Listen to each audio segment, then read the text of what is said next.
he says a lot of really bold things in that music. John Lennon said a lot of very bold things. And, the idea that we would all live for today, that for the moment, for the here and now, like, remembering where our feet are right now, always being where our feet are, not before we got to church and what we forgot to do, and not what we need to do after we get to church, but right here, this moment, right where our feet are. When we do that, we allow ourselves to relax. There's nothing to be stressed about. There's nothing to worry about if we can be in this moment. And if you imagine everybody around the world being in that same peaceful state. He talks a lot about, well, not a lot, but he talks in there about no religion. That's, when I was growing up, no religion, them's was fighting words. Right? No religion. Are you kidding? That's what we fight about. We've got so many people right now fighting about religion. And it's like, what is it that we're fighting about, really?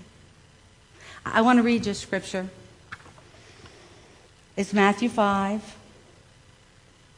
It starts at 43, Matthew 5:43 through 48.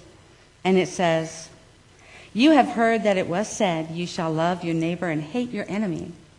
But I say to you, love your enemies and pray for those who persecute you, so that you may be the children of the Father in heaven. For he makes his sun rise on the evil and on the good, and sends rain on the righteous and the unrighteous. For if you love those who love you, what reward do you have? Do not even the tax collectors do that? And if you greet only your brothers and sisters, what more are you doing than others? Do not even the Gentiles do the same? Be perfect, therefore, as your heavenly Father is perfect." I think what he's telling us in that is that our true reward, our real happiness and joy, comes to us when we love those that we perceive as being unlovable. He says it's real easy to love the people that you love, but we must love those that we feel are unlovable, that we perceive as unlovable. I just finished a class. Most of you know I'm still in ministerial school. I'm visioning the day that I can be like Reverend Cynthia Alice and say, "Back when I was in ministerial school."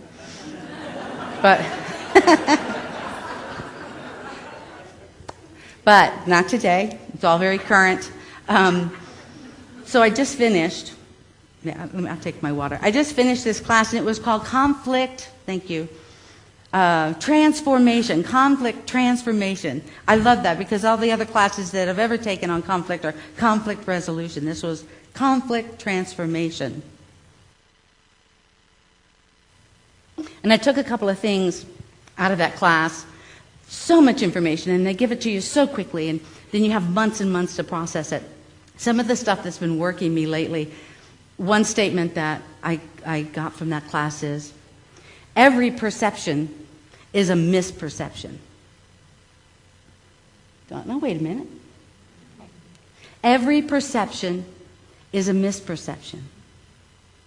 And I can take that right back to that scripture and say, if I'm perceiving someone as unlovable, that's a misperception. That everyone is lovable, that everyone has that Christ light within them, and that it's my joy and my privilege to recognize that in everyone. And then in doing so, that's where my true reward comes.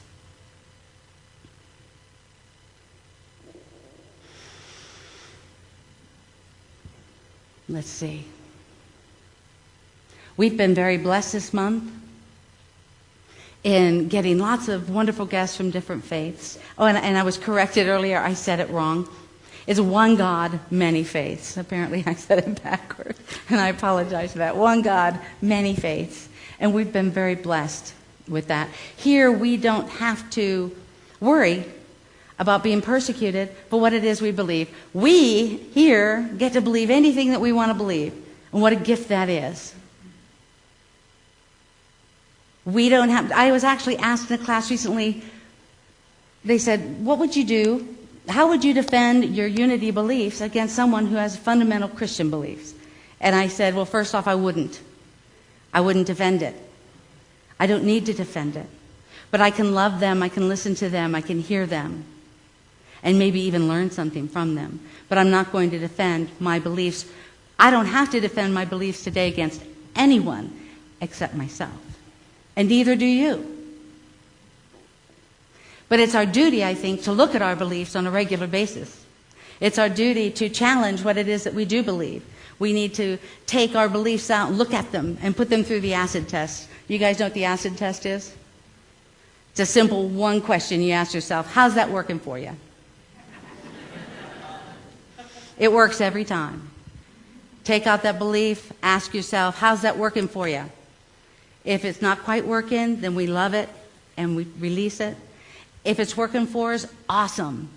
Take that in, let it embody it, watch it unfold in your life, watch it happen throughout your day. Put it in your foundation, because what we need to be safe and secure in who and what we are is we need a foundation. So you take those beliefs that work for you and put them in your foundation. And the beautiful thing is that I don't have to believe the same thing you believe to love you. What I believe today resonates in my soul.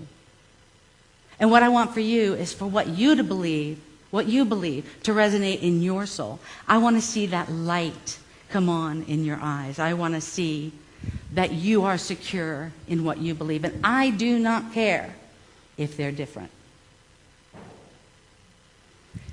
So we take our beliefs and we embody them and we hold on to them, but don't hold on to them so tightly that we're not open to hear something new.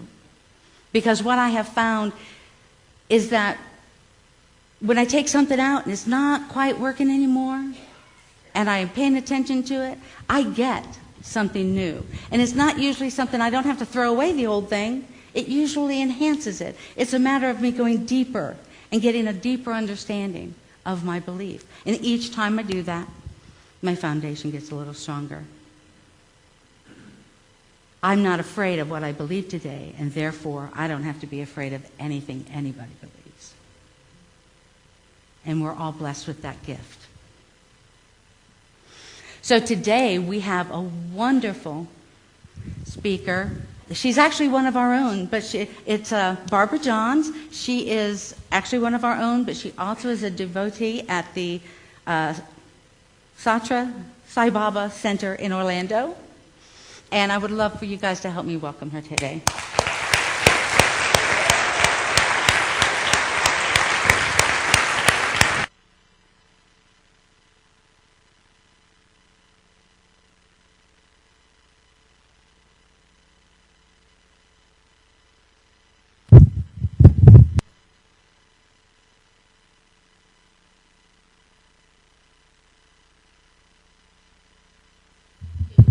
Good morning. Is that better? Okay. Sathya Sai Baba came here on a mission, a very important mission, and he went about it quietly, with no fanfare, avoiding publicity. He said his life was his message, and it was. Sai Baba passed out of his body 2 years ago at the age of 85 on Easter Sunday morning, leaving behind a legacy of accomplishments that was nothing short of miraculous.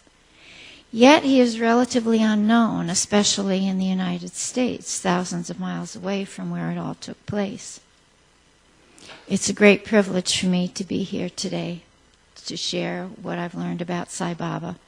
And there's a lot to talk about in a short time, so I brought some slides to help me stay on task and to leave you with some visual impressions. I learned about Sai Baba 27 years ago, and I've spent time at both of his ashrams on 5 separate trips to India. It's been an amazing journey for me and a life-altering experience. It's totally transformed the way I perceive the purpose of life and I'll just never be the same. The picture that you see here in front of you is of Sai Baba at his ashram in Puttaparthi, the town of his birth. This is what's called darshan. It's when the holy man comes out to greet the audience and bless them. And you see Baba here taking letters from the devotees who have written them to him. Sai Baba has been described as an Indian saint, a spiritual teacher, an orator, an educator, a man of miracles, and more. But he's best known for his social welfare projects. He's been termed the greatest humanitarian in recent times. Not only because he was able to accomplish the wonderful things that he did, but because he did them acting alone and supported by thousands of devoted followers, volunteering their time, talents, and funding with no solicitation of any kind. There were no fund drives, no collection bins, no solicitation. Baba would simply announce, usually at one of his discourses, that he was about to start a project. He would say why, he would say who it was going to be for, and how it would help them, usually to help the poor. And people would just contribute, seemingly when their hearts told them that that was the thing they should do. In the next slide, a little bit about how Sai Baba's life began. He was born in a small, remote village in the South Indian section to a poor but very devout Hindu family, and he was given the name Satyanarayana Raju. As a little child, he was intelligent, mature, and unusually compassionate. At the age of 10, he began writing spiritual songs and morality plays and performed them for the villagers along with a group of friends from school. In the village, he was called the Little Saint. At the age of 14, he walked out of school, dropped his books on the floor, and told his family that he was now Satya Sai Baba, and it was time for him to leave home and begin his mission. The picture that you see here is of Sai Baba at the age of 18, already addressing large crowds. He's wearing a garland of flowers, which were probably given to him by someone in the village. It's a sign of respect and reverence for the person that is wearing them. His first statement of purpose came in this way. His older brother wrote a letter to him. This was when he was 21 years of age in 1947. And he said, in effect, your family is worried about you. We feel that you're wasting your time, and we wish that you would come home and stay with us and return to school and finish your schooling. And so in response to that, he wrote a letter back, and one paragraph in that letter is considered his first statement of purpose. This is what he said. I have a task to foster all mankind and ensure for all lives full of bliss.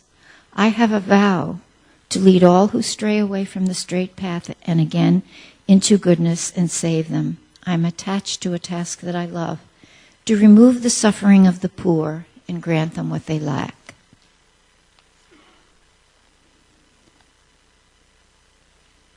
About service, Baba says it is a lifetime program. It knows no rest or respite.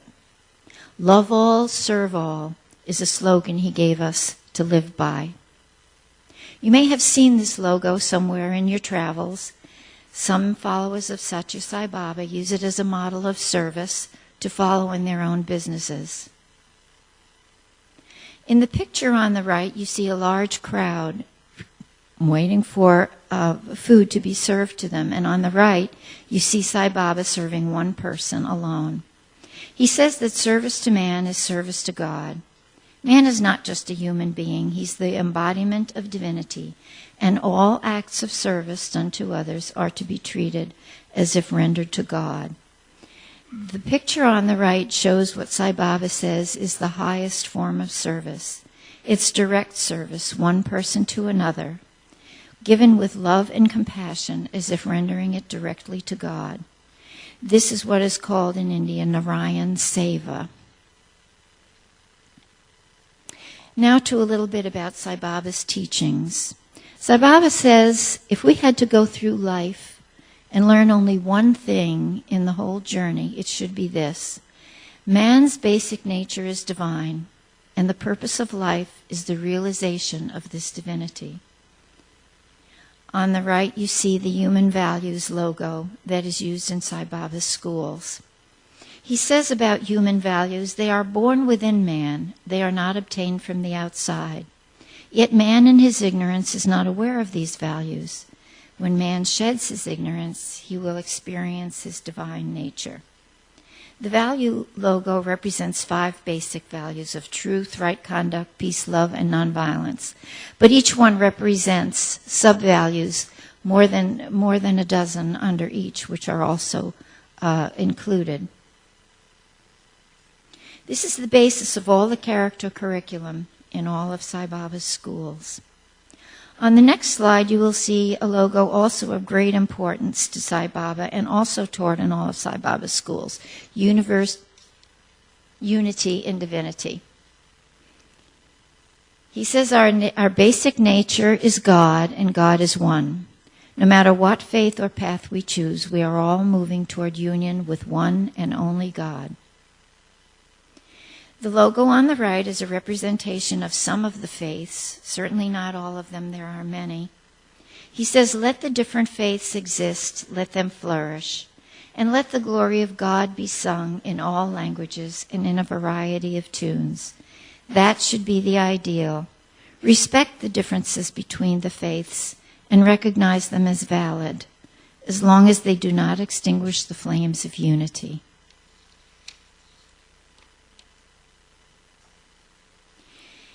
In his planning of large social welfare projects, Sai Baba held to this guiding principle. Education, medicine, and drinking water are fundamental needs of human beings and should be available to all at no cost. This is what he says about education. Education is not for a mere living, it is for life, a fuller life, a more meaningful, and a more worthwhile life. This is termed educare. Educare should be pursued along with worldly knowledge. In Sai Baba's schools, character education is considered equally important with scholastic achievement. Sai Baba began building colleges in 1968, the first one for women, the second one for men. And in 1979, he built the college that you see in the slide. This is in his hometown of Puttaparthi. It's a college for men.